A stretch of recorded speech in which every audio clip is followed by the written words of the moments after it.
ఈ ఉదయకాల సమయంలో జరుగుతున్నటువంటి ఈ మే నెల చివరి ఆదివారపు ఆరాధనకు ప్రేమతో మిమ్మల్ని అందరిని ఆహ్వానిస్తున్నాం. గడిచిన దినాలన్నీ దేవుడు తన రెక్కల నీడలో మనల్ని అందరినీ భద్రపరిచి కాచి కాపాడి ఈ ఉదయకాల సమయంలో ఈ విధంగా ప్రభు పాదాల చెంతకు రావడానికి ప్రభు మనకు అనుగ్రహించిన ఈ మంచి శ్రేష్టమైన సమయాన్ని బట్టి ప్రార్థన చేసుకుందాం. అందరూ బాగున్నారండి? అందరికీ ప్రైజ్ ది లార్డ్. ప్రార్థన చేసుకుందాం.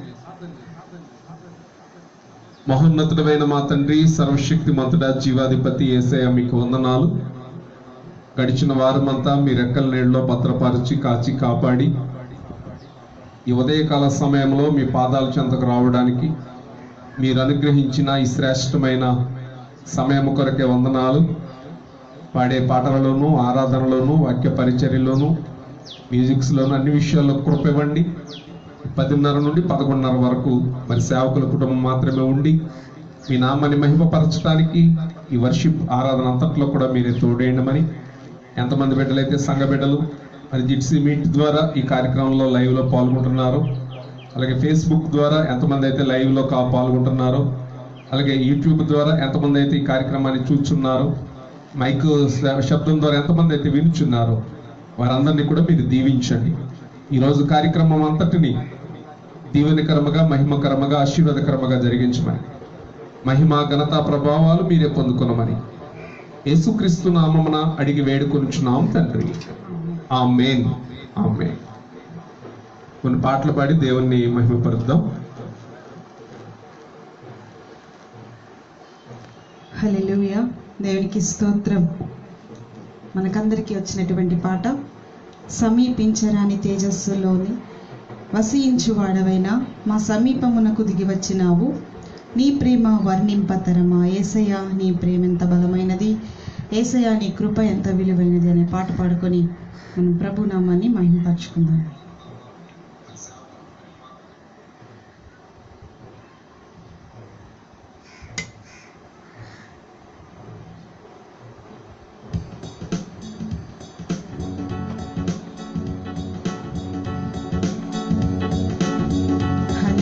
Praise the Lord. Hallelujah, Jesus.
చూచి నా స్థితి మార్చినది, నన్నే శృతిగా చేసినది. మితిలేని నీ ప్రేమ గతిలేని నన్ను చూచి నా స్థితి మార్చినది, నన్నే శృతిగా చేసినది. తులువకు విలువను పొసగినది, తులువకు విలువను పొసగినది. యేసయ్యా నీ ప్రేమెంత బలమైనది, యేసయ్యా నీ కృప ఎంత విలువైనది, యేసయ్యా నీ ప్రేమెంత బలమైనది, యేసయ్యా నీ కృప ఎంత విలువైనది. సమీపించరాని తేజస్సులో నీవు వసించు వాడవైనా, మా సమీపమునకు దిగి వచ్చినావు, నీ ప్రేమ వర్ణింపతరమా. మా సమీపమునకు దిగి వచ్చినావు, నీ ప్రేమ వర్ణింపతరమా. యేసయ్యా నీ ప్రేమెంత బలమైనది, యేసయ్యా నీ కృప ఎంత విలువైనది, యేసయ్యా నీ ప్రేమెంత బలమైనది, యేసయ్యా నీ కృప ఎంత విలువైనది, యేసయ్యా నీ ప్రేమెంత బలమైనది, యేసయ్యా నీ కృప ఎంత విలువైనది. దేవునికి మహిమ కలుగును గాక. హల్లెలూయా. మరి ఈ పాట అందరం కలిసి ప్రభుని మహిమపరుస్తూ పాడారని నమ్ముతూ 104వ కీర్తన 33వ వచనంతో మిమ్మల్ని అందరినీ మరొకసారి ప్రేమపూర్వకంగా ఆహ్వానిస్తున్నాం. నా జీవిత కాలం అంతయు నేను యెహోవాకు కీర్తనలు పాడేదను, నేనున్నంత కాలము నా దేవుని కీర్తించేదను. మన జీవిత కాలము ప్రభుని ఎంత కీర్తించినా, ఆయనను గణపరిచినా అవి చాలా తక్కువే. ఈ కీర్తనకారుడు చెప్పినటువంటి లేఖనాన్ని బట్టి మన జీవిత కాలం అంతయు కూడా మనం యెహోవాకు కీర్తనలు పాడాలి. మనం ఉన్నంత కాలము కూడా మన దేవుణ్ణి మనం కీర్తించాలి. మనందరికి వచ్చినటువంటి మరొక పాట పాడుకుని ప్రభుని మహిమపరుద్దాం. మీకు కూడా వస్తే కలిసి పాడండి. మిగిలిన వారికి కూడా ఈ కార్యక్రమాలు పరిచయం చేయండి, వారిని కూడా లైవ్లో వీక్షించేటట్లుగా ప్రోత్సహించండి. అందరం కలిసి ఈ పాట పాడుకుంటూ ప్రభుని మహిమపరుద్దాం. రక్షణ గీతాల్లోంచి 108వ పాట పాడుకుందామండి. 108వ పాట రక్షణ గీతాల్లో నుండి. స్తోత్రించి కీర్తింతుము ఘనపరచెదము,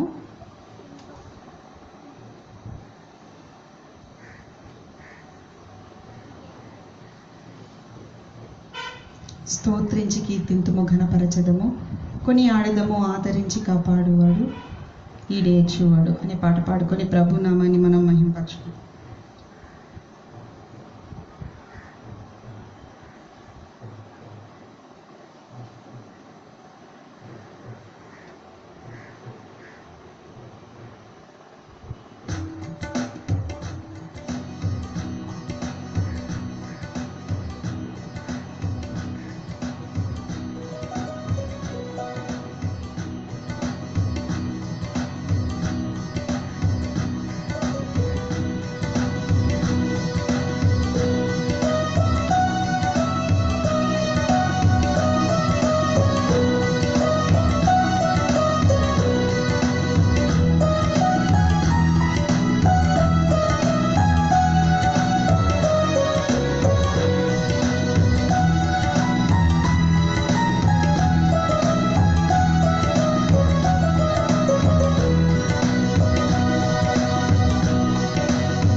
తనతో సత్యము నేర్పించి కను పాపగా కాచేయా తనతో సత్యము నేర్పించి కను పాపగా కాచే స్తోత్రించి కీర్తింతుము ఘనపరచెదము కొనియాడెదము ఆదరించి కాపాడువాడు ఈడేర్చువాడు ఆదరించి కాపాడువాడు ఈడేర్చువాడు స్తోత్రించి కీర్తింతుము ఇతరులోని నరులలో యథార్థ హృదయులకు ముదమున తన చిత్తము తెలుపున్ పదిలముగా ప్రభు కన్నులు పృథివిని పరుగెత్తున్నా పదిలముగా ప్రభు కన్నులు పృథివిని పరుగెత్తున్నా స్తోత్రించి కీర్తింతుము ఘనపరచెదము కొనియాడెదము ఆదరించి కాపాడువాడు ఈడేర్చువాడు ఆదరించి కాపాడువాడు ఈడేర్చువాడు స్తోత్రించి కీర్తింతుము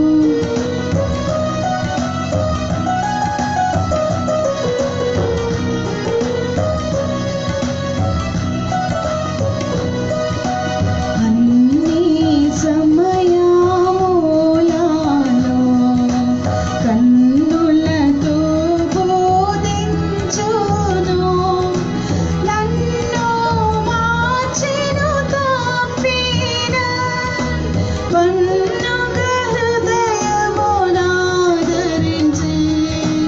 అన్నా గురు యేసువా పన్నుగ హృదయమునాదరించి అన్నా గురు యేసు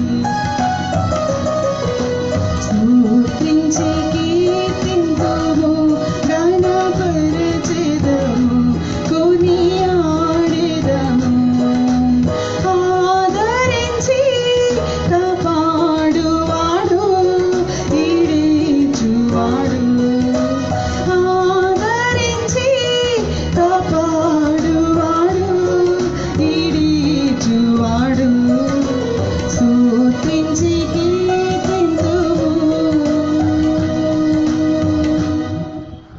హల్లెలూయా. దేవునికి మహిమ కలుగును గాక. మరి ఈ పాట కూడా పాడి అందరం కలిసి ప్రభుని కనపరిచాం. మరి చివరిగా మరొక పాట పాడుకుందాం. 105వ కీర్తన మొదటి 2 వచనాల్లో దేవుని వాక్యం ఇలా తెలియజేస్తుంది. యెహోవాకు కృతజ్ఞతాస్తుతులు చెల్లించుడి, ఆయన నామమును ప్రకటన చేయుడి, జనములలో ఆయన కార్యములను తెలియచేయుడి, ఆయనను గూర్చి పాడుడి, ఆయనను కీర్తించుడి, ఆయన ఆశ్చర్య కార్యములన్నిటిని గూర్చి సంభాషణ చేయుడి. ఈరోజు పాటలు పాడుతూ ప్రభుని మహిమపరుస్తున్నామంటే ప్రభుని గణపరుస్తూ ప్రభుని కీర్తిస్తూ ఆయన చేసినటువంటి గొప్ప కార్యాలని జనములలో తెలియజేసే పాటలే ఈ స్తుతి కీర్తనలు. కాబట్టి వచ్చినటువంటి వారు కలిసి మాతో కలిసి పాటలు పాడి ప్రభుని మహిమపరచాలని. మరి పాట అయిన తరువాత మనం కొద్దిసేపు దేవుని యొక్క వాక్యాన్ని మనం ధ్యానించబోతున్నాం. అందరూ కూడా సిద్ధంగా మీ బైబిళ్ళు మీ పాఠ్య పుస్తకాలు తీసుకొని ముందుకు కూర్చోండి. మీ మొబైల్స్ దగ్గర లైవ్లో ఈ ప్రోగ్రాన్ని వీక్షిస్తున్న వారందరూ కూడా కలిసి మీరు కూడా మాతో ఏకీభవించి ప్రభుని గణపరచాలని, దేవుని వాక్యం ధ్యానిస్తున్నప్పుడు మీరు కూడా అలా ఉందో లేదో చూస్తూ ప్రభుని గణపరచాలని మనం చేస్తూ మరొక పాట పాడుకొని ప్రభుని గణపరు.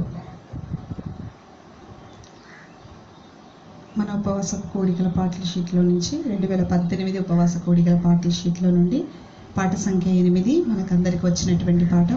నీ ప్రేమ నా జీవితాన్ని నీకే వెలిగించని, నీ కృప సెలయేరులా నాలో ప్రవహించని, నన్ను క్షమించని, నన్ను కరుణించని, నన్ను స్థిరపరచని, నన్ను బలపరచని అనే పాట పాడుకొని ప్రభు నామాన్ని మనం అందరము ఘనపరుద్దాం.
బలపరచిని, నన్ను స్థిరపరచిని, నన్ను బలపరచిని. యేసయ్యా యేసయ్యా నా యేసయ్యా, యేసయ్యా యేసయ్యా ఓ యేసయ్యా, యేసయ్యా యేసయ్యా నా యేసయ్యా, యేసయ్యా యేసయ్యా ఓ యేసయ్యా, యేసయ్యా యేసయ్యా నా యేసయ్యా, యేసయ్యా యేసయ్యా ఓ యేసయ్యా, యేసయ్యా యేసయ్యా నా యేసయ్యా, యేసయ్యా యేసయ్యా ఓ యేసయ్యా.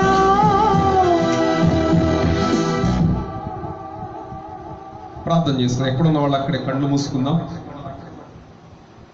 ఇప్పటివరకు కూడా పాటల ద్వారా ప్రభుని మహిమపరచడానికి, ప్రభు మనకు అనుగ్రహించిన ఈ శ్రేష్టమైన సమయాన్ని బట్టి దేవునికి మహిమ చెల్లిస్తూ మే నెల 31వ తారీఖు చివరి ఆదివారపు ఆరాధనలోనికి ప్రవేశపెట్టిన దేవాది దేవునికి మనం ఎక్కడున్నటువంటి వారమైనా ప్రభుని గణపరుస్తూ స్తుతిస్తూ ఆయనను గొప్ప చేస్తూ వేణోళ్ళ కొనియాడుతూ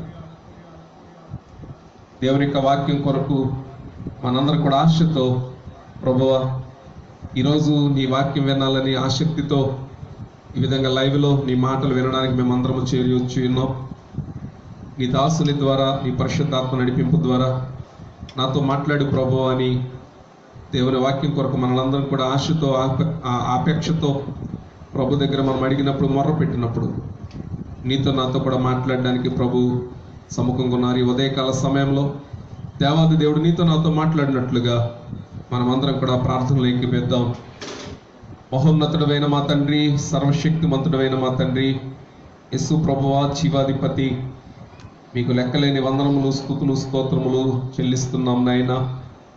మీ ఉచితమైన కృప చొప్పున ఈ విధంగా మమ్మల్ని అందరినీ కూడా ఈ విధంగా ఉంచి మిమ్మల్ని గొప్ప చేయడానికి, మీ నామాన్ని కీర్తించడానికి మీరు ఇచ్చిన కృప కొరకే వందనాలు. ఎంతమంది అయితే ఈ కార్యక్రమంలో ఈ విధంగా లైవ్లో మాతో కలిసి మిమ్మల్ని గణపరుస్తున్నారు, కీర్తిస్తున్నారు, మీ మాటలు వినడానికి ఎదురు చూస్తున్నారు. ఆయన ఆశగల ప్రాణాన్ని తృప్తిపరిచే దేవుడు. యత్నాకడ్ అంటాడు, ఆకాశమందు నీవు తప్ప మాకు ఎవరున్నారు ప్రభా, నీవు నాకుండగా లోకంలో ఏది మాకు అక్కర్లేదు. ఆయన మీరు ఉన్నారు అనే ఒక నిరీక్షణతో ముందుకు కొనసాగుతుంటుండగా మీ కృప ఇవ్వండి. నిశ్చితమైతే త్వరలోనే నాయన మరి దేశ ప్రజలందరూ క్షేమముగా సంతోషంగా ఉండడానికి, త్వరలోనే అందరూ కూడా నాయన సమాజముగా చేరి మీ సన్నిధిలో స్తుతించడానికి కావలసిన నీ గొప్ప సహాయం ఇవ్వండి. ఈ సమయంలో చదవబడే వాక్యం నాయన, వినే వాక్యం అది మీవి నాయన. మా వినికిడిలో మీరే మాకు బోధకుడు వేయండి, బోధించి నడిపించమని యేసుక్రీస్తు నామమున అడిగి వేడుకొనుచున్నాం తండ్రి.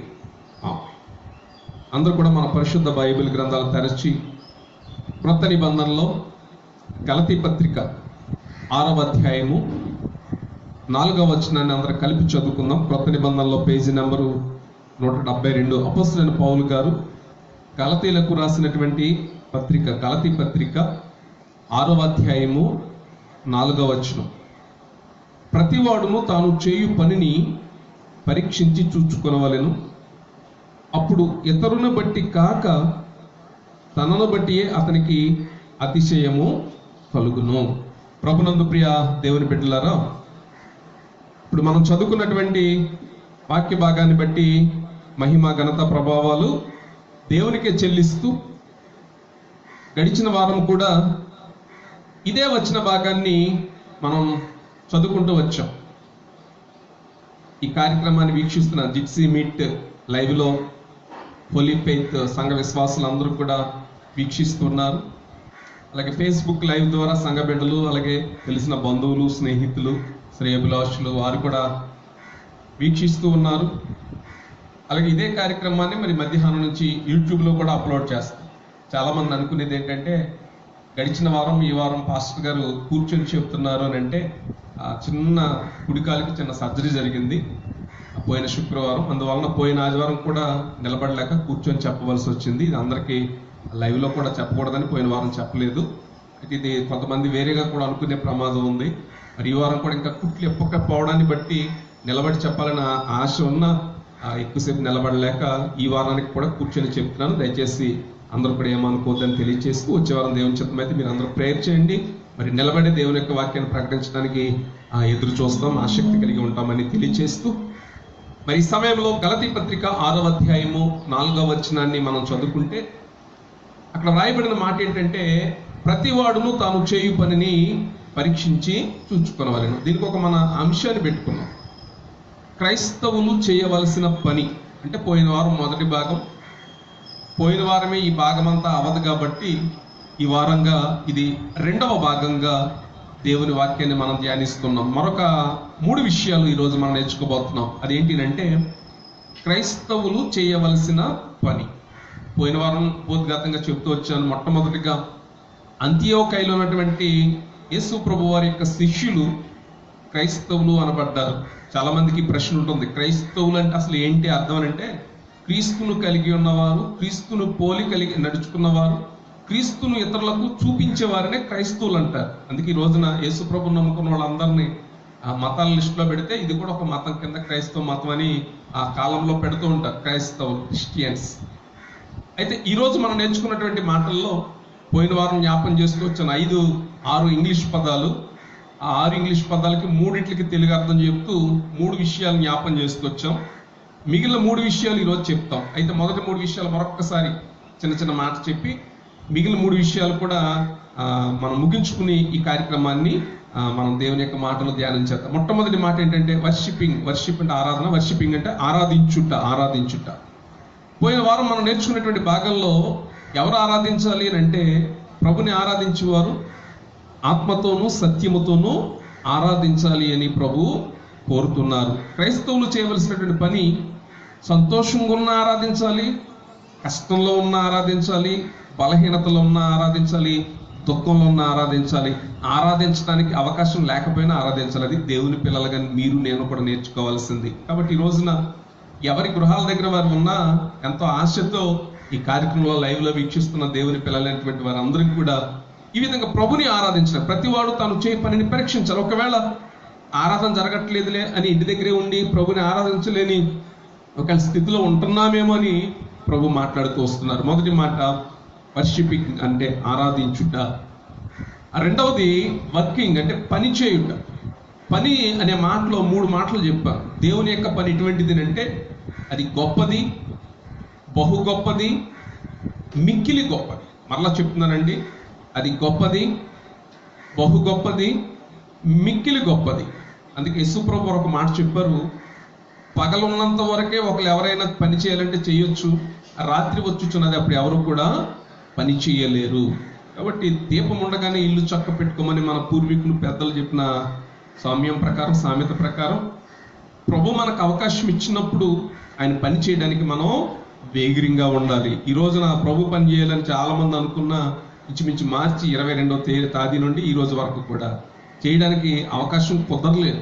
ఎందుకంటే ఉన్న పరిస్థితులు ఎటువంటివి, వాటిని మనం అర్థం చేసుకుంటూ ఈరోజు చెయ్యాలని అనుకున్న ఆసక్తి ఉన్న చేయలేనటువంటి పరిస్థితి. కాబట్టి ప్రభునందు ప్రియ దేవుని బిడ్డలారా, అందుకే మనకి దేవుడు సమయం ఇచ్చినప్పుడే ప్రభు మనకు అప్పగించినటువంటి పనిని చేయాలని గతిన వారం మనం నేర్చుకుంటూ వచ్చాం. మూడవది వారింగ్ అంటే యుద్ధము చేయుట. ప్రపంచ యుద్ధాలు మనం చాలా చూస్తూ వచ్చాం, రాజ్యాల మధ్యన యుద్ధాలు చాలా చూస్తూ వచ్చాం.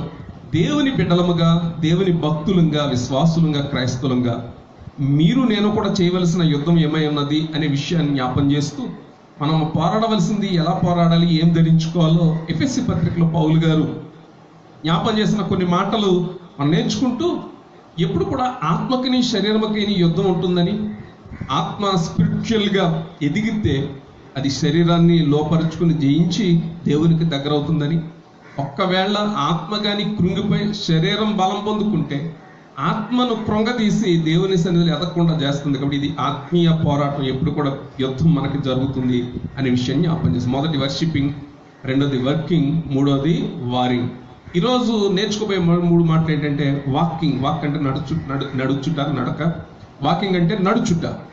ఐదవది విట్నెస్సింగ్. విట్నెస్ అంటే సాక్ష్యం, విట్నెస్సింగ్ అంటే సాక్ష్యం ఇచ్చుట. ఆరవది వాచింగ్ అంటే కనిపెట్టుట. వాచ్, ఎవరైనా వస్తున్నారంటే సమయం కొరకు కనిపెడుతుంటాం, ఎదురు చూస్తాం. ఈ 3 విషయాలు కూలంకషంగా మనం నేర్చుకుందాం. పరిశుద్ధ బైబిల్ గ్రంథాలు ఉన్న వారందరూ కూడా తీసి పెట్టుకోండి. నేను చెబుతున్నప్పుడు చదువుతున్నప్పుడు ఈ విషయాలు, ఎందుకంటే బైబిల్ గ్రంథంలో ఒక చక్కని మాట అపొస్తలుల కార్యంలో మనకు కనపడుద్ది 17వ అధ్యాయంలో. అక్కడ చెబుతున్న అపొస్తలులైన పౌలు గారు, శీల గారు ఈ మాటలు చెప్తుంటే అవి అలా ఉన్నాయో లేదో కూడా అక్కడ వాళ్ళు పరీక్షించుకుంటూ ఉండేవారంట, నిజమేనా ఉన్నాయో లేవా. కాబట్టి దేవుని పిల్లలు అనేటువంటి వారందరూ కూడా ఏదో మేము ఇక్కడ ఉండి చెప్పేస్తున్నాం మీరు వినేయండి అనే ఉద్దేశంగా కాక, ఆ మాటలు అలా ఉన్నాయో లేదో ఒకసారి మనం చూద్దాం. నడుచుట వాకింగ్, నడుచుట. బైబిల్ గ్రంథంలో దేవుడు ఎప్పుడు కూడా నిన్ను నన్ను కూడా కోరుకునేది ఏంటంటే ఆయనతో కూడా నడవాలని ప్రభు ఎప్పుడు ఆశపడుతుంటారు. ఏమంటే బైబిల్లో ఎవరైనా దేవునితో కూడా నడిచినటువంటి అనుభవం కలిగిన వారు ఎవరైనా ఉన్నారంటే చాలా మంది భక్తులు మనకు కనపడతారు. ఈ సమయంలో వాళ్ళందరినీ జ్ఞాపకం చేసుకోవడం సమంజసం కాదు, కానీ 1-2 విషయాలు తప్పకుండా జ్ఞాపకం చేస్తాను. ఆదికాండం 5వ అధ్యాయం 24వ వచనంలో ఆదాము నుండి 7వ వాడైన హానోకు గారు, బైబిల్ చెప్పిన ప్రకారం ఈయన చచ్చిపోకుండా శరీరంతోటే దేవుని దగ్గరికి వెళ్ళిపోయినటువంటి వ్యక్తుల్లో మొట్టమొదటి వ్యక్తి అని బైబిల్ ప్రకారం, బైబిల్ ఆధారంగా ఈ విషయాన్ని మనం చెప్పొచ్చు. ఆదికాండం 5వ అధ్యాయం 24వ వచనంలో హానోకు వివాహం చేసుకుని బిడ్డల్ని కని పిల్లల్ని చూచి ఇన్ని అవకాశాలు ఉన్నా దేవునితో నడిచే అనుభవం మట్టుకు ఎప్పుడు కూడా విడిచిపెట్టలేదండి. దేవుని వాక్యం అంటున్నటువంటి ప్రియ దేవుని బిడ్డ, దేవుని సన్నిధిలో వాక్యాన్ని ఆలకిస్తున్నటువంటి ప్రియ యవన బిడ్డ, చిన్న బిడ్డ, ఒక తల్లిగా, ఒక తండ్రిగా, ఒక అన్నగా, ఒక అక్కగా, ఈ విధంగా అందరూ కూర్చొని వాక్యం వింటున్నారు కదా. మరి 2 నెలల నుంచి ఎన్నిసార్లు దేవునితో నడిచే అనుభవంలో నుంచి నువ్వు ప్రక్కకి వెళ్ళిపోయావో ఒక్కసారి నేను నువ్వే పరీక్షించుకోవాలని దేవుని సేవకుడిగా జ్ఞాపం చేస్తున్నాను. హానోకు గారికి ఒక కుటుంబం ఉంది, భార్య, బిడ్డలు అందరూ ఉన్నా దేవునితో నడిచే అనుభవాన్ని మట్టుకు ఎప్పుడు కూడా ప్రక్కన పెట్టలేదండి. అందుకే దేవునికి ఇష్టమైంది, దేవునికి ఇష్టడుగా ఉన్నాడు, దేవునితో నడిచే అనుభవం హానోకు ఉంది. కాబట్టి ఒకరోజు దేవుడు అన్నాడు, నువ్వు నాతో కూడా వచ్చేయచ్చు కదా. ప్రభునందు ప్రియ దేవుని బిడ్డలారా, క్రైస్తవులుగా అందరికీ కూడా ఒక ఆశ, దేవుని దగ్గర ఉండాలి, దేవునితో ఉండాలి, నీతో కూడా నడవాలనే ఒక చక్కని పాట కూడా మనకు ఉంది. ఆయనతో నడవాలని చాలా మందికి ఆశ ఉన్నా ఏయో ఆటంకాలు ఆయనతో కూడా నడవకుండా నిన్ను అభ్యంతరపరుస్తున్నాయి. ఏమేమో హానోకు గారికి కుటుంబం ఉంది, అన్ని పరిస్థితులు ఉన్నా అందరినీ చక్కబెట్టుకుంటూ ఎవరికి ఇవ్వవలసిన బాధ్యతలు వాళ్ళకి ఇస్తూ ఎవరిని చూసుకోవాల్సిన విధంగా చూసుకుంటూ దేవుని సన్నిధిలో దేవునితో కూడా నడిచే అనుభవం కలిగి ఉన్నాడు. ప్రియ శ్రోత, దేవుని బిడ్డ, దేవునితో నడిచే అనుభవాన్ని ఎప్పుడు కూడా మనం దూరం చేసుకోకూడదు. కొన్ని హానోకు గారు ఒక్కరి గురించే మీరు చెప్తున్నారండి, ఇంకెవరైనా ఉంటే మాకు జ్ఞాపం చేయొచ్చు కదా, మేము అప్పుడు వింటామనంటే ఆయన క్రిందే ఆదాము నుండి 10వ వాడైన నోవహు గారి గురించి మనం చూస్తే ఆదికాండం 6వ అధ్యాయం 9వ వచనంలో నోవహు గారు కూడా ఎవరితో నడిచే అనుభవం ఉన్నదనంటే దేవునితో నడిచే అనుభవం ఉంది. ఆ రోజుల్లో ఎంతమంది ఉన్నా ఒక గొప్ప పనిని ఎవరికి అప్పచెప్పారంటే నోవహు గారి ఫ్యామిలీకి అప్పచెప్పారు. ఎందుకని? దేవునితో నడిచే అనుభవం కలిగినటువంటి వారు ఎవరికైనా కానీ ప్రభు తన పనిని అప్పచెప్తారు. దేవునికి మహిమ కలుగును గాక. ప్రభునందు ప్రియ దేవుని బిడ్డలారా, వాకింగ్ అంటే నడుచుట. అందుకే పాత నిబంధన గ్రంథంలో ద్వితీయోపదేశకాండం 6వ అధ్యాయం 7వ వచనంలో మోషే గారు మరలా చెప్పినటువంటి 2వ కాండముగా ద్వితీయోపదేశకాండం 2వసారి చెప్పినటువంటి విషయాల్లో ఒక పెద్దవారిగా, తల్లిదండ్రులుగా బిడ్డల విషయంలో చాలా విషయాలు చెబుతూ, వారు కూర్చున్నప్పుడు, పండుకున్నప్పుడు, లేచినప్పుడు, నడుచున్నప్పుడు మీరు వారితో ఈ మాటలు చెప్పవలెను, బాసికము వలెవి కట్టవలెను, ఇంటి ద్వారబంధముల మీద అవి వ్రాయవలెను. అంటే వారు నడుస్తున్నప్పుడు కూడా ఏ మాటలు చెప్పాలని దేవుని వాక్యం చెప్తుందంటే దేవుని గురించినటువంటి మాటలు చెప్పాలి. అందుకే మనందరికీ సుపరిచితమైన మాట, కీర్తనకారుడు 1వ కీర్తన 1వ వచనం అంటాడు, దుష్టుల ఆలోచన చెప్పున నడువక, పాపుల మార్గమున నిలువక, అపహాసకులు కూర్చుండు చోటన కూర్చుండక. దుష్టుల మార్గమున నడువక అంటే యవనస్తులు, చిన్న బిడ్డలు, సండే స్కూల్ బిడ్డలు దుష్టుల మార్గంలో నడవకుండా ఉండాలంటే తల్లిదండ్రులుగా, పెద్దవారిగా, దేవుని సేవకులుగా, సండే స్కూల్ టీచర్లుగా అందరి మీద ఈ బాధ్యత ఉంది. వారు లేచినప్పుడు, వారు నడిచినప్పుడు దేవుని సన్నిధిలో ఎలా నడవాలో, దేవుని సన్నిధిలో ఆయన చేయిని ఎలా పట్టుకోవాలో. అందుకే చూడు, మన అరచేతుల మీద నేనేం చేశాను, చెక్కుకున్నాను. ఎప్పుడు కూడా ఆయన మన చేయి పట్టుకుంటూ ఉంటారు. చాలాసార్లు మనమే ఆయన చేయి విడిచిపెట్టేసి మన ఇష్టానుసారంగా నడుస్తూ ఉంటాం. ప్రభు కోరుకునేది ఆయన సన్నిధిలో మనం నడిచే వారంగా ఉండాలి. అందుకే 139వ కీర్తన 3వ వచనాన్ని మనం గమనించగలిగితే 139వ కీర్తన 3వ వచనం, నా నడకను నా పడకను నీవు తెలుసుకుని ఉన్నావు. అంటే మనం నడిచే నడక ఒకవేళ మనం అనుకోవచ్చు, మనల్ని ఎవరు చూడట్లేదులే, నేను ఎలా నడిస్తే ఎవరికి తెలుస్తుందిలే అని అనుకుంటే ప్రభు ఏమన్నాడు తెలుసా? కీర్తనకారుడు దావీదు అంటున్నాడు, నా నడకను, నా ప్రతి పరిస్థితిని నువ్వేం చేసావంటే పరిశీలించి ఉన్నావు. అందుకే దీని గురించి అపోస్తలుడైన పౌలు గారు ఒక శ్రేష్టమైన మాట చెప్పారండి. అదేంటంటే ఎఫెసీ పత్రిక 5వ అధ్యాయం 1-2 వచనాలు. అందులో ఆయన ఏమంటారంటే, మనం అందరము కూడా ఆయన అడుగు జాడలను బట్టి నడుచుకోవాలని ప్రభు మనకి, ఒకసారి చదువుకుందాం. ఎఫెసీ పత్రిక 5వ అధ్యాయము 1-2 వచనాల భాగాన్ని మనం చదువుకుందాం. ఎఫెసీ పత్రిక 5వ అధ్యాయం 1-2 వచనాలు చదువుతున్నారు, మనం కూడా గమనిద్దాం.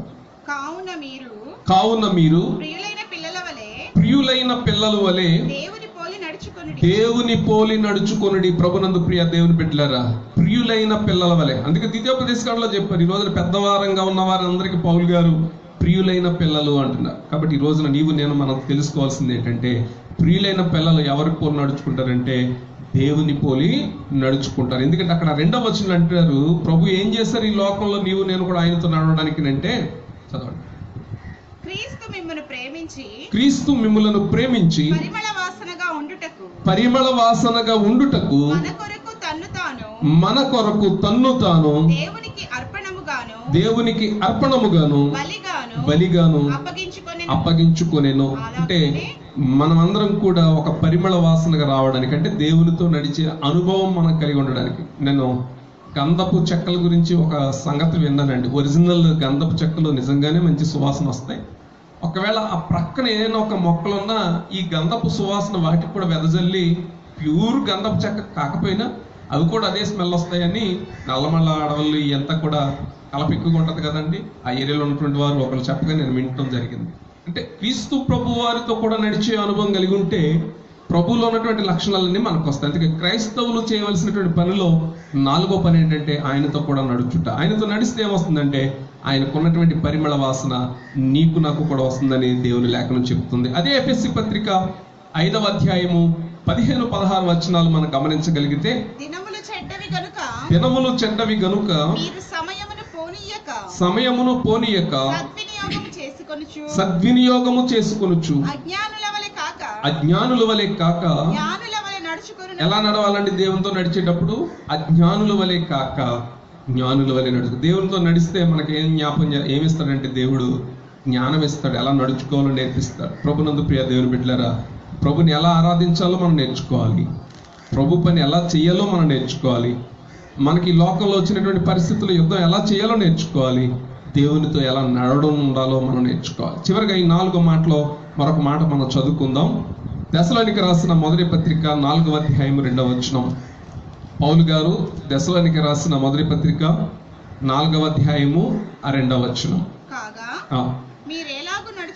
మీరు ఎలాగు నడుచుకొని దేవునిని సంతోషపరచవలెను. చాలండి.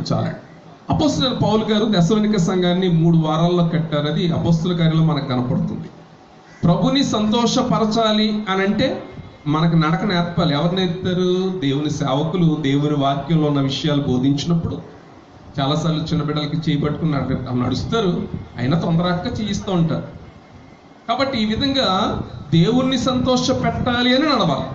కాబట్టి ప్రభు కోరుకునేది ఆయనతో నడవడం అంటే మామూలుగా నడిచేయటం కాదు. హానోకు దేవునితో కూడా నడుస్తూ ప్రభుని సంతోష పెట్టాడు. నువ్వు నా దగ్గర ఉంటానికి వచ్చే అన్నారు. నోవహు ప్రభు సన్నిధిలో దేవునితో కూడా నడిచారు. పెద్ద వాడగట్టే పని, ప్రజలకి సువార్త అందించే పని నోవహు గారికి ప్రభు ఇచ్చారు. ప్రభునందు ప్రియ దేవుని బిడ్డలారా, మన నడక ఎలా ఉంటుంది? దావీదు గారు అంటారు, నేను నడుచుట, నేను కూర్చుండుట, నాకు తలంపు రాక మునిపే నీవు ఎరిగి ఉన్నావని దేవుని వాక్యం చెప్తుంది. ప్రభునందు ప్రియ దేవుని బిడ్డలారా, దేవుని వాక్యం ఉంటున్నటువంటి ప్రియ దేవుని బిడ్డలారా, ఆలోచన చేద్దాం. దేవునితో కూడా నడిచే అనుభవాన్ని మనం కలిగి ఉందాం. 5వ విషయానికి వద్దాం. 5వ మాట ఏంటి చెప్పారండి? చెప్తారు లైవ్లో చూస్తున్న వారు అందరూ కూడా. 5వది విట్నెస్సింగ్ అంటే సాక్ష్యం ఇచ్చుట. అందరూ చెప్తామండి ఈ మాట, సాక్ష్యం. యోహాను గారు మొదటి పత్రికలో ఇలా రాస్తుంటారు, కన్న వాటిని విన్న వాటిని మేము ఏదైతే చూచామో, ఏదైతే తాకామో, ఏదైతే నిజానికి కనుగొన్నామో అదే మీకు రాస్తున్నాం. సాక్ష్యం అంటే అర్థం ఏంటంటే, ద్వితీయోపదేశకాండంలో లేకపోతే ధర్మశాస్త్రంలో ప్రభు చెప్పింది ఏంటంటే, ఎక్కడైనా 2-3 సాక్షుల నోట పలికే ప్రతి మాటను బట్టి తీర్పు తీర్చబడుతుంది. ఈ రోజున కోర్టులో కూడా ఏదైనా ఒకటి తీర్పు తీర్చాలంటే 2 లేక 3 సాక్ష్యాలు, ఒక సాక్ష్యం అంగీకరించరు కానీ 2 లేక 3 సాక్ష్యాలు మేము ఉన్నామండి, మేము చూచామండి, వీళ్ళ పక్షాన్ని మేము ఉన్నామని ఎవరైతే చెప్తారో అది సత్యమైతే దానిని బట్టి కోర్టు జడ్జి వారు తీర్పు చెబుతూ ఉంటారు. అంటే దేవుని సన్నిధిలో దేవుడు నిన్ను నన్ను కూడా కోరుకునేది ఏంటంటే దేవుని కొరకు సాక్షులుగా ఉండుట. ఎవరి కొరకండి? ఒకవేళ మనల్ని సాక్ష్యం చెప్పమన్నాం అనుకోండి, ఉదాహరణగా సాక్ష్యం చెప్పమంటే మనమేదో గొప్పవారం అన్నట్లుగా, మనమేదో చేసేసామన్నట్లుగా ఆ చెబుతున్నటువంటి సాక్ష్యాలు మనం చాలా వింటూ ఉంటాం, చూస్తూ ఉంటాం సంఘాల్లో. ఇంతకీ ప్రభువు చేయకపోతే నీ జీవితంలో ఆ సాక్ష్యం ఎక్కడి నుంచి వస్తుంది? అంటే సాక్ష్యం చెప్పామంటే ఎవరికి మహిమ రావాలి? ప్రభువుకి మహిమ రావాలి. అందుకే యోహాను సువార్తలో 4:39 ఒక స్త్రీ ఉంది. ఆ స్త్రీ మనందరికీ తెలుసు, సమరయ స్త్రీ. సుకర్ అనే ఊరికి వెళ్ళింది. అంతకుముందు ఆమె ఏమి మంచి సాక్ష్యం ఉన్నాం కాదు. ప్రభు ఎప్పుడైతే దేవుని వాక్యాన్ని ప్రకటించారో, తెలియజేస్తారో, తన జీవితం మార్చబడిందో, వెళ్ళి అక్కడ ఉన్నటువంటి వారందరికీ ఆమె ఏం చెప్తుందంటే సాక్ష్యం ఇస్తుంది. వాళ్ళందరూ ఏమన్నారు?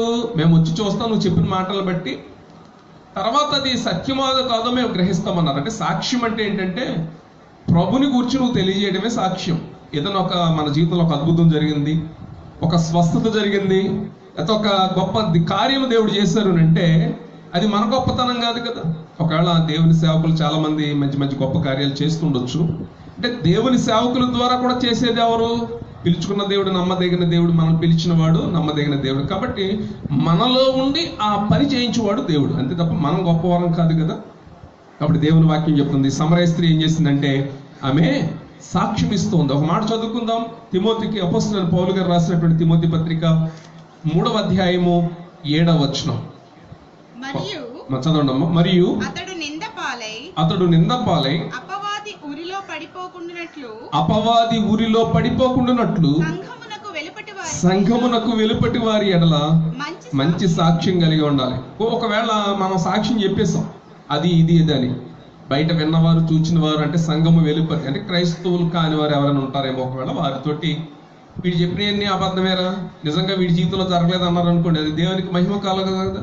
అందుకే సంఘము వెలుపటి వారి ఎడలకు కూడా మనం ఏం కలిగి ఉండాలని ప్రభు చెప్తున్నారంటే సాక్ష్యం కలిగి ఉండాలి. అందుకే ఫిలిప్పీ పత్రికలు అంటాడు, మీరు జీవవాక్యమును చేత పట్టుకుని ఆకాశమందు జ్యోతుల వలె మీరు వెలగాలనంటే ఒక మంచి సాక్ష్యం కలిగి ఉండాలి దేవుని సన్నిధిలో. ప్రభు అది కోరుతున్నాడు. దేవుని సంఘమా, దేవుని బిడ్డలారా, దేవుని సన్నిధిలో సంఘమునకు వెలుపటి వారి ఎడల మంచి సాక్ష్యం మనం కలిగి ఉండాలని ప్రభు కోరుతున్నాడు. కాబట్టి సమరయ స్త్రీ అంతకుముందు మంచి సాక్ష్యం లేదు. ప్రభు ఆమె యొక్క పాపములను క్షమించిన తర్వాత, ఆమె హృదయాన్ని తెరిచిన తర్వాత ఆమె సాక్ష్యం ఇస్తుంది, నేను చేసినవన్నీ కూడా నాతో చెప్పినవాడు ఆయన గొప్పవాడు, ఆయన రక్షకుడు. ఆ ఊరోళ్ళు ఏం చెప్పారు? నువ్వు చెప్పిన మాటను బట్టి మేము అక్కడికి వస్తాం. వచ్చాక వాళ్ళు ఏం చెప్పారంటే నువ్వు చెప్తే మేము ఇక్కడికి వచ్చాం, ఇక్కడికి వచ్చాక మేము చూస్తున్నాం ఆయన నిజంగా రక్షకుడు. అది సాక్ష్యంలో ఉన్నటువంటి గొప్పతనం. దేవునికి మహిమ కలుగును గాక. యెషయా గ్రంథం 43:12 యెషయా గ్రంథకర్త పాత నిబంధనలో ఒక మాట అంటారు, నేనే దేవుడను మీరే నాకు సాక్షులు. దేవుడు చెప్తున్న మాట, నేనే దేవుడను అంటే ఆయన దేవుడు గొప్పవాడు అని మనం నమ్ముతున్నాం. మరి ఎవరు సాక్షులు?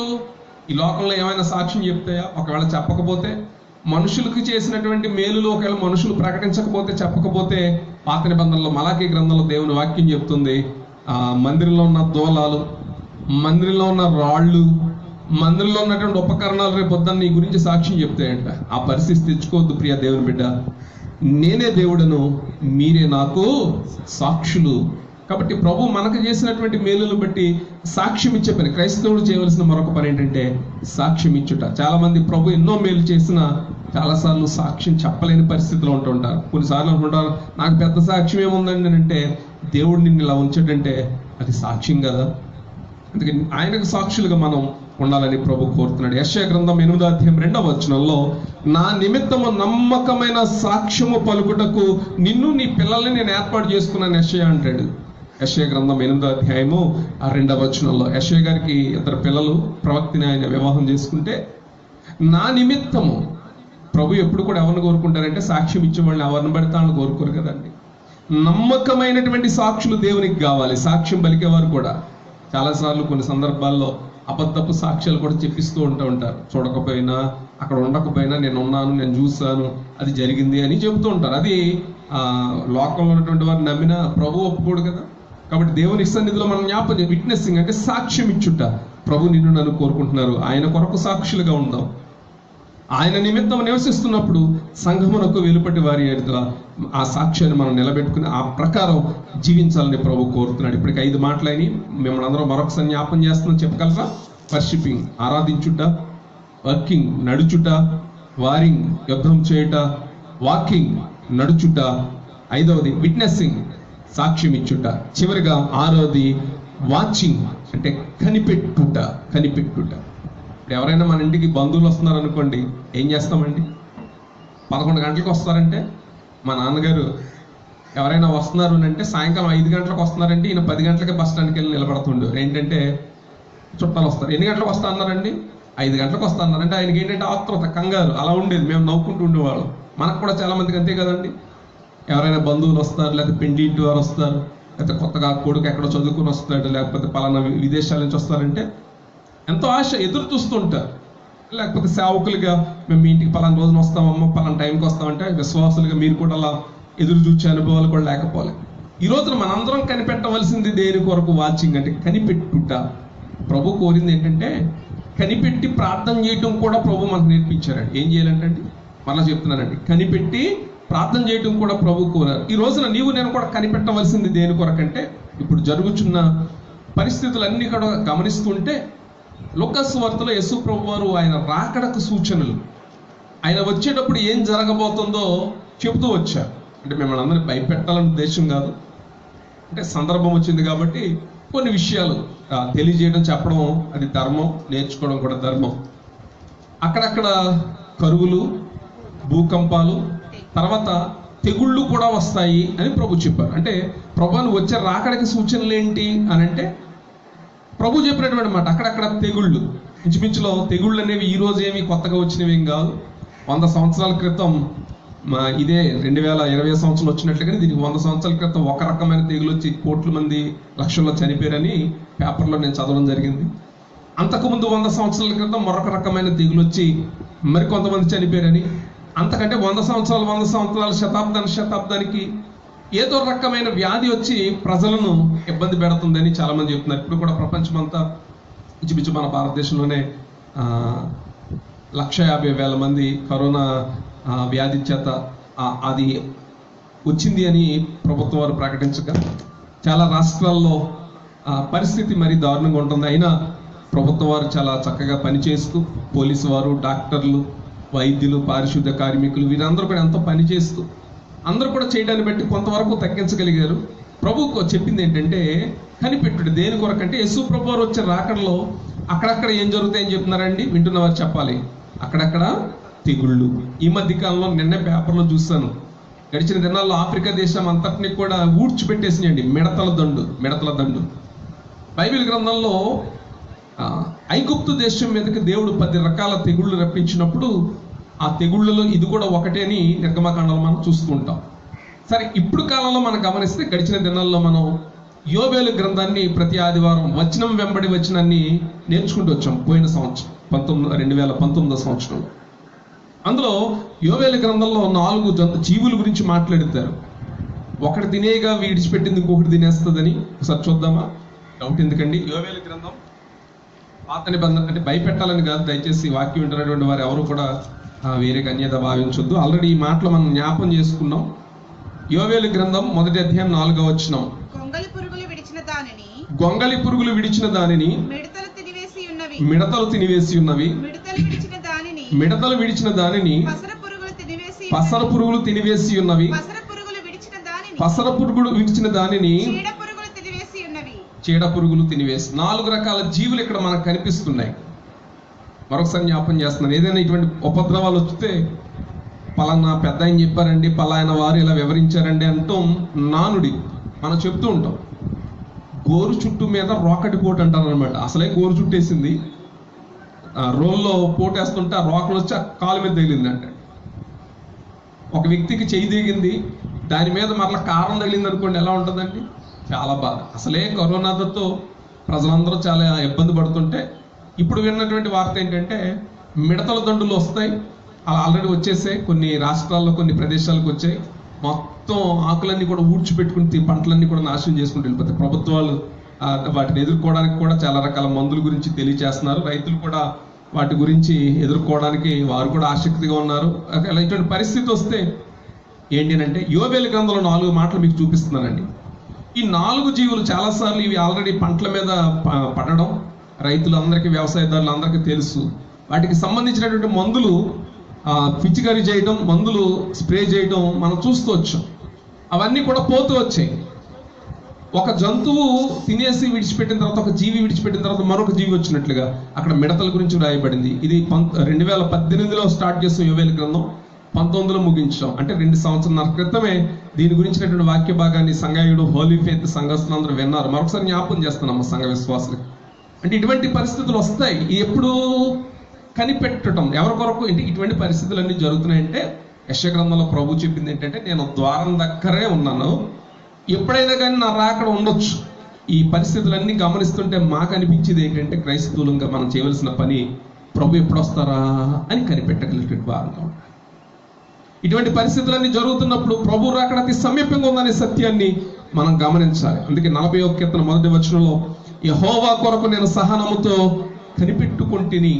ఇటు కనిపెట్టుకోవాలంటున్నారు కదండి పాస్టర్ గారు, ఎలా కనిపెట్టుకోవాలి ఈ పరిస్థితుల్లో? ఇటువంటి పరిస్థితుల్లో కనిపెట్టాలంటే అవును, పరిస్థితులు ఎటువంటి మిడతల దండు వచ్చినా, కరోనా ఎఫెక్ట్ వచ్చినా యెహోవా కొరకు సహనంతో కనిపెట్టుకోగలగాలని ప్రభు కోరుతున్నాడు. ప్రభునందు ప్రియ దేవుని బిడ్డలారా, దేవుని వాక్యం వింటున్నటువంటి వారులారా, 2 మాటలతో మిమ్మల్ని ప్రోత్సహించి ఈ కార్యక్రమాన్ని మనం ముగింపులోకి వెళదాం. ఆ మాటలు చదువుకుందాం. మత్తయి సువార్త 26వ అధ్యాయము 41వ వచనాన్ని మనం చదువుకుందాం. మత్తయి సువార్త 26వ అధ్యాయము 41వ వచనం. అందరూ బైబిల్ ఉన్న వాళ్ళందరూ తీద్దాం, ఈ మాటలు చూద్దాం. మత్తయి సువార్త 26వ అధ్యాయం 41వ వచనం. మీరు శోధనలో ప్రవేశించకుండానట్లు మెలకువగా ఉండి ప్రార్థన. అంటే కనిపెట్టి ఉండండి.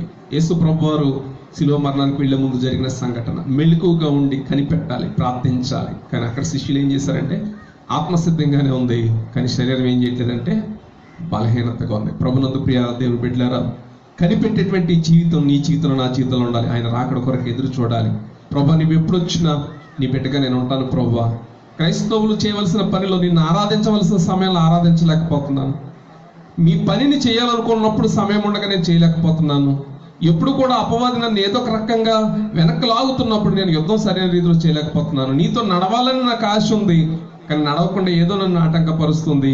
నీ కొరకు నేను సాక్ష్యం ఇవ్వాలని ఆశపడుతున్నాను కానీ ఒక్కసారి కూడా నోరు తెరిచి నీ సన్నిధిలో నేను సాక్ష్యం చెప్పలేకపోయాను. నువ్వు వస్తావని అనేకసార్లు దేవుని సేవకులు చెప్తున్నారు. తరాలు వెళ్ళిపోతున్నాయి, ఈ సేవకులు ఎలాగే చెప్తారులే, దేవుని బిడ్డలు ఎలాగే చెప్తారులే అని చాలాసార్లు నిర్లక్ష్యంగా ఉంటున్నారు. అందుకే ఆయన రాకడ ఎలా ఉంటుందంటే, దొంగ ఎలాగైతే చెప్పి రాడో నా రాకడ అలా ఉంటుంది. ఆయన రాకడ సూచనలో కొన్ని విషయాలు జ్ఞాపం చేస్తూ వచ్చాను. ఇవి సూచనలు మాత్రమే. అలాగని ఈ 2 జరిగిపోతున్నాయి కాబట్టి వచ్చేస్తారా అంటే ఏమో, ఆయన ఎప్పుడు వస్తారు. కాబట్టి మనం అందరం ఎటువంటి వారంగా ఉండాలంటే కనిపెట్టేటువంటి వారంగా ఉండాలని ప్రభు కోరుతున్నారు. చివరగా దశలోనికి రాసిన మొదటి పత్రిక 5వ అధ్యాయము 6వ వచనాన్ని మనం చదువుకోగలిగితే, దశలోనికి రాసిన మొదటి పత్రిక 5వ అధ్యాయము చివరికి మాట చదువుకొని మనం ప్రార్థన చేసుకున్నాం. 6వ వచనం చదువుతున్నాను. కావున ఇతరుల వలె నిద్రపోక మెలకువగా ఉండి మత్తులము కాక ఇందుము. అంటే ఏదైనా జరుపుకొని ఏమైనా అవనవండి, నాకు ఎందుకు వచ్చిందిలేండి. కొన్నిసార్లు పక్కింట్లో ఇల్లు కాలిపోతుంటారంటే కుర్రబెట్టి నిద్రపోయారంట. కొన్నిసార్లు ఎవరికన్నా ఏదైనా జరిగింది అనుకోండి, ఇది నాకు కాదులే, నా వరకు రాదులే, నా వరకు కాదులే అనుకుంటూ ఉంటారు చాలాసార్లు. అందుకే ప్రభు కోరేది ఏంటంటే, సహనముతో కనిపెట్టేటువంటి ఇతరుల వలె నిద్రపోక మెలకువగా ఉండి సహనముతో కనిపెట్టి ఉండాలని ప్రభు కోరుతున్నాడు. ప్రియ దేవుని బిడ్డలారా, చెప్పగలరా? లైవ్లో వీక్షిస్తున్న వారందరూ ఈ మాటలు 6 మాటలు అంటే మర్చిపోకూడదని జ్ఞాపం చేస్తున్నాను. 1 వర్షిపింగ్, ఆరాధించుట. 2 వర్కింగ్, పని చేయుట. 3 వారింగ్, యుద్ధము చేయుట. 4 వాకింగ్, నడుచుట. 5 విట్నెసింగ్, సాక్ష్యం ఇచ్చుట. 6 వాచింగ్, కనిపెట్టుట.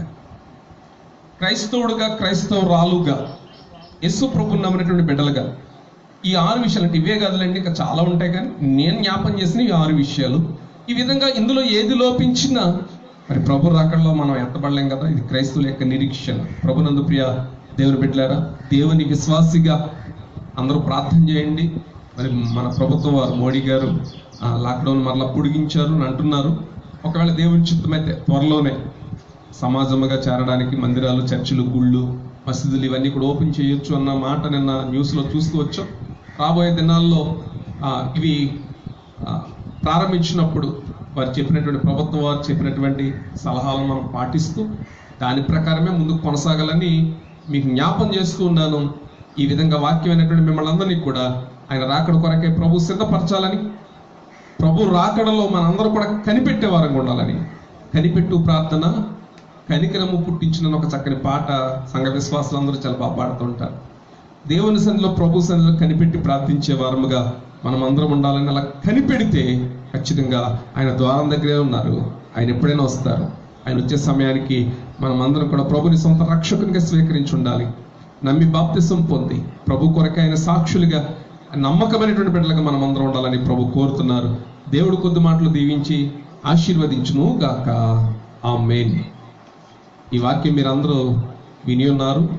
ఇదే మాటలు మరొకసారి మీ బైబిల్ గ్రంథంలో చదువుకొని మరొకసారి ధ్యానం చేయాలని, చివరిగా మరొక పల్లవి విషయాన్ని పాడుకుని చివరి ప్రార్థన ఆశీర్వాదాలతో ఈ కార్యక్రమాన్ని మనం ముందుకి కొనసాగించుకుందాం. అందరూ కూడా కలిసి వచ్చినటువంటి పాటే కలిసి పాడదాం.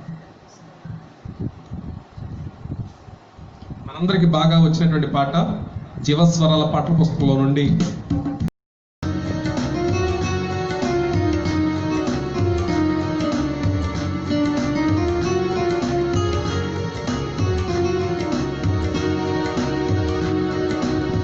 నడిపిస్తాడు నా దేవుడు, శ్రమలోనైనా నన్ను విడువడు.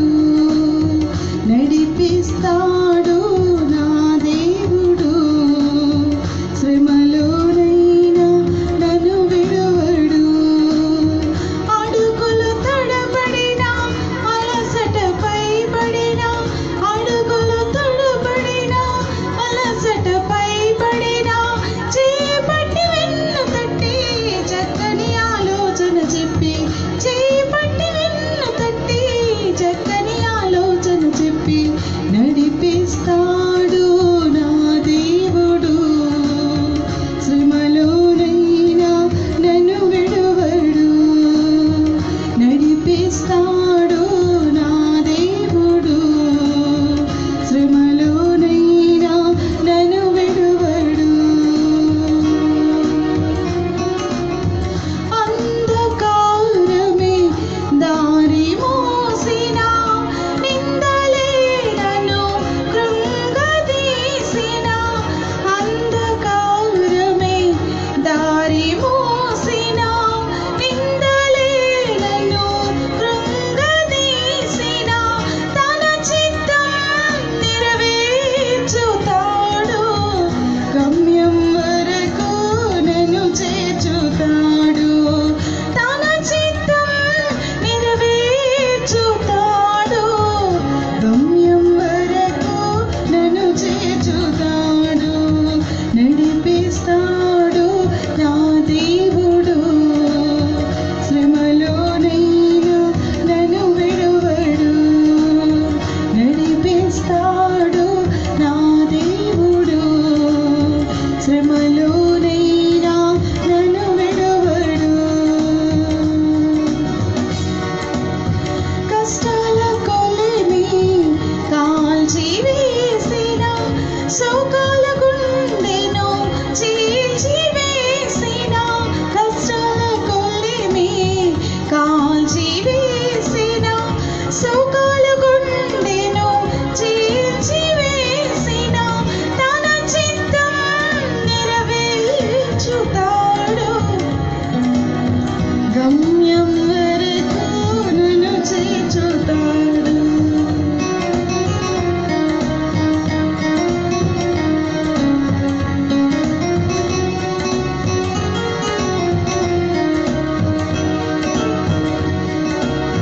నాకున్న కలిమి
ప్రార్థన చేసుకుందాం. దయచేసి అందరూ తల ఉంచుతాం, కళ్ళు మూసుకుందాం. మహోన్నతుడైన మా తండ్రి, సర్వశక్తిమంతుడా యేసయ్య, మీకు వందనాలు. ఈ ఉదయకాల సమయంలో మిమ్మల్ని కనపరచడానికి, స్తుతించడానికి, మీ నామాన్ని గొప్ప చేయడానికి మీరు ఇచ్చినటువంటి శ్రేష్టమైన సమయం కొరకే వందనాలు. మీ నామాన్ని కీర్తిస్తూ కొనియాడుతూ ఈ కార్యక్రమాలు ఎంతమంది అయితే ఫేస్బుక్ లైవ్ ద్వారా, జిక్సీ మీట్ లైవ్ ద్వారా, అలాగే యూట్యూబ్ ద్వారా ఎంతమంది అయితే వీక్షిస్తూ ఉన్నారు, అలాగే నాయన మరి మైక్ ద్వారా ఎంతమంది అయితే వినుచున్నారు, ప్రియ శ్రోతలందరినీ మీరు దీవించండి. మీ కొరకు నాయన మీరు అక్కడ ఎప్పుడూ వచ్చినా మీ కొరకు కనిపెట్టుకునేటువంటి విశ్వాసులుగా క్రైస్తవులు చేయవలసిన 6 పనుల్లో చివరి పనిగా మీరు జ్ఞాపం చేసుకొచ్చారు. మీరు అక్కడికి అనేకమైనటువంటి గుర్తులు చెబుతూ వచ్చారు నాయన. వాటన్నిటిని నాయన గుర్తు చేసుకుంటూ మీరు ఎప్పుడు వచ్చినా మీరు అక్కడ ఎత్తబడే సంఘముగా క్రైస్తవులు చేయవలసినటువంటి పని కనిపెట్టాలి అనే సత్యాన్ని మేమందరం గ్రహించుకోవడానికి కృప ఇవ్వండి. కార్యక్రమంలో పాల్గొన్న వారందరినీ పేరు పేరున దీవించి ఆశీర్వదించమని, మరలా మీ చిత్తమైతే మేమందరం సమాజముగా చేరి మీ సన్నిధిలో స్తుతించి కనపరచుకొనగలిగే కృప ఇమ్మని యేసుక్రీస్తు నామమున అడిగి వేడుకొంచున్నాం తండ్రి.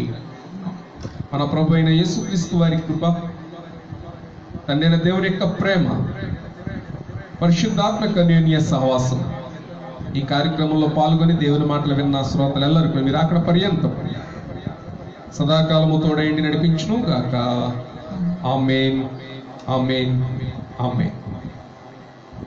అందరికీ ప్రైజ్ తెలడండి. ప్రైజ్.